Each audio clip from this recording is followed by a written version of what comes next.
Hello student, welcome back. विद्यार्थी मित्रांनो, आज आपण नवीन संकल्पना शिकणार आहे. संकल्पनेचं नाव आहे ट्रान्सपिरेशन. लॉस ऑफ वॉटर म्हणजे ट्रान्सपिरेशन.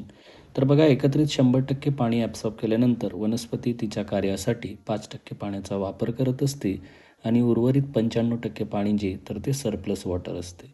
या 95% सरप्लस वॉटरमधलं 99% वॉटर जे तर ते वॉटर वेपरच्या स्वरूपात वनस्पती जे आहेत तर त्या वातावरणामध्ये लॉस करत असतात, त्याला म्हणतात ट्रान्सपिरेशन.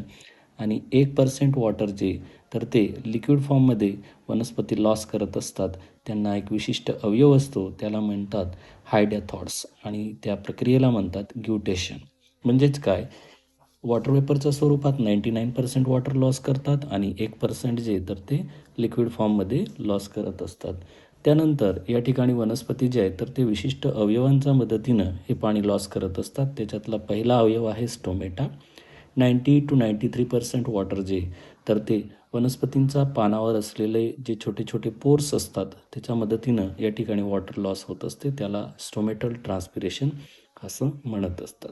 या ठिकाणी सगळ्यात जास्त प्रमाणात ज्याला आपण 90-93% वॉटर लॉस जे तर ते स्टोमेटा थ्रू होत असते. दुसरा घटक आहे क्युटिकल. तर पानांवर जो वॅक्सी लेअर असतो त्याला म्हणतात क्युटिकल. 8-10% वॉटर जे तर ते या ठिकाणी क्युटिकलच्या मदतीनं लॉस होत असते. त्यानंतर तिसरा घटक आहे या ठिकाणी लेंटिसेल.